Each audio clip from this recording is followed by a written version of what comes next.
You don't realize it yet, but there are parts of yourself you've hidden even from you. Thoughts, fears, and desires that guide your decisions without your permission. Right now, you're stepping into a space where the unseen is revealed, where the shadows of your mind whisper truths you've ignored. Choose carefully the man you feel drawn to.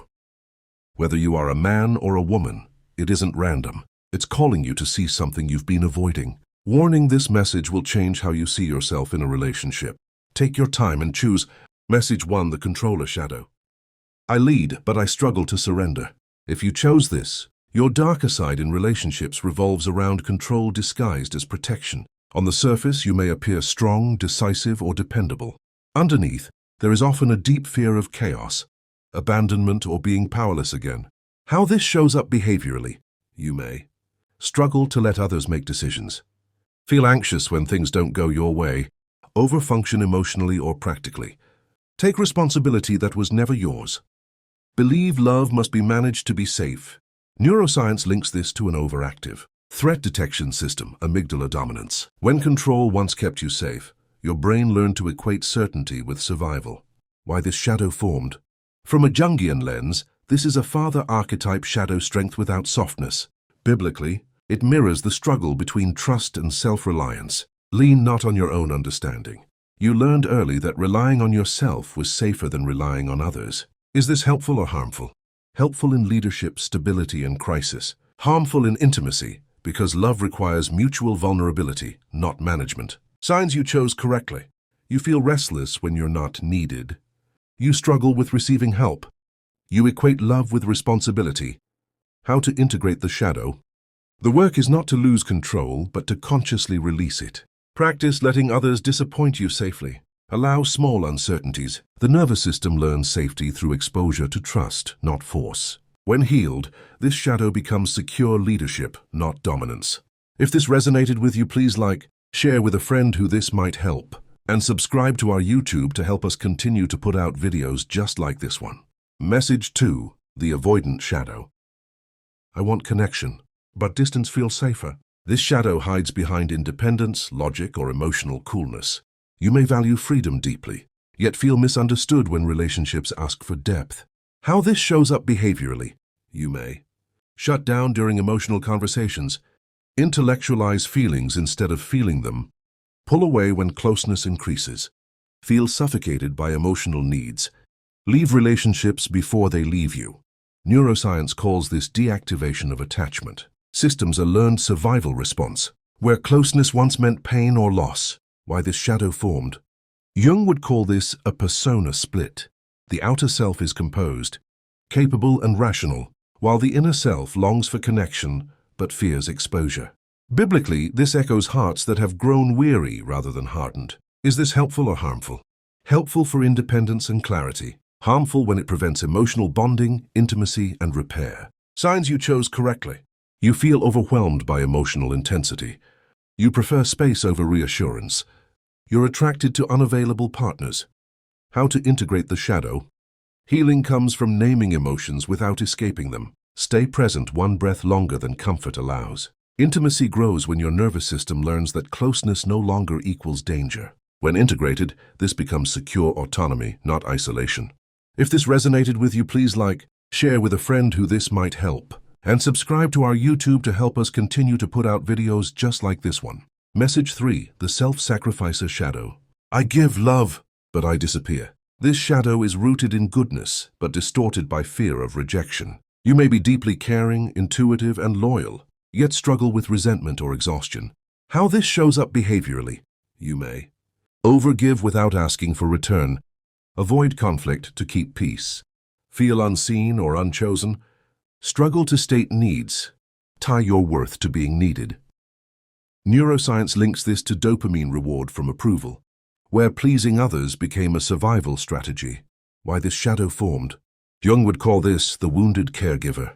Biblically, it mirrors love without boundaries, service without stewardship of the self. Is this helpful or harmful? Helpful in compassion and empathy, harmful when it erases identity and breeds resentment. Signs you chose correctly. You feel drained after giving. You struggle with saying no. You feel guilty prioritizing yourself. How to integrate the shadow? The lesson is reciprocity. Love does not require self-erasure. Practice asking. Let disappointment teach you discernment, not self-blame. Integrated, this becomes balanced devotion, not martyrdom. If this resonated with you, please like, share with a friend who this might help, and subscribe to our YouTube to help us continue to put out videos just like this one. Message 4. The shadow of validation. I want to be chosen, to feel whole. This shadow seeks worth through reflection. You may feel confident externally, yet deeply affected by how others see or respond to you. How this shows up behaviorally. You may seek reassurance often, feel destabilized by rejection, shape yourself to be desired, compare yourself to others, attach quickly or intensely. Neuroscience shows this pattern lights up reward circuits tied to external affirmation, not internal regulation. Why this shadow formed? Jung would call this ego inflation, masking insecurity. Biblically, it reflects identity rooted in others rather than divine or intrinsic worth. Is this helpful or harmful? Helpful in social awareness and charisma. Harmful when self-worth depends on another's response. Signs you chose correctly. Rejection feels personal. You overanalyze interactions. You fear being replaced. How to integrate the shadow? The work is self-attunement. Practice meeting your own emotional needs before seeking reflection. Worth stabilizes when it's internally anchored. Integrated, this becomes authentic presence, not performance. If this resonated with you, please like, share with a friend who this might help, and subscribe to our YouTube to help us continue to put out videos just like this one. Message 5. The shadow of emotional intensity. I feel everything deeply and I fear losing myself in love. If you chose this image, the darker side of who you are in relationships isn't coldness or manipulation, it's emotional intensity without grounding. You don't love lightly. When you care, your whole nervous system gets involved, which can feel overwhelming when emotions move faster than clarity. How this shadow shows up. You may notice that you feel emotions very strongly, attach deeply and quickly, experience emotional highs and lows, need reassurance when distance appears, react emotionally before fully processing. From behavioral neuroscience, this reflects a highly responsive emotional brain. You aren't unstable, you're sensitive and deeply attuned. Why this pattern exists?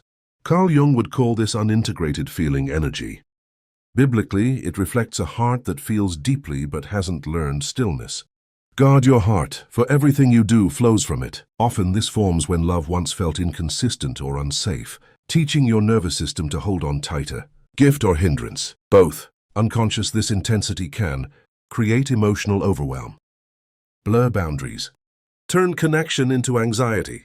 Integrated, it becomes emotional intelligence, deep empathy, passionate devotion, powerful intuition. Your depth isn't the problem, lack of regulation is. Signs this message fits you. You've been told you're too emotional. You crave depth, not surface-level love. Your struggles only appear when you care deeply. How to fight this inner battle? The solution isn't suppression, it's grounding. Slow your responses. Breathe before reacting. Move your body. Pray. Journal. These calm the nervous system and let emotion move without flooding. Signs you're integrating this shadow. You pause before reacting. You express emotions without overwhelm. You stay connected without losing yourself. When integrated, this shadow becomes emotional wisdom, the ability to love deeply and stay anchored at the same time.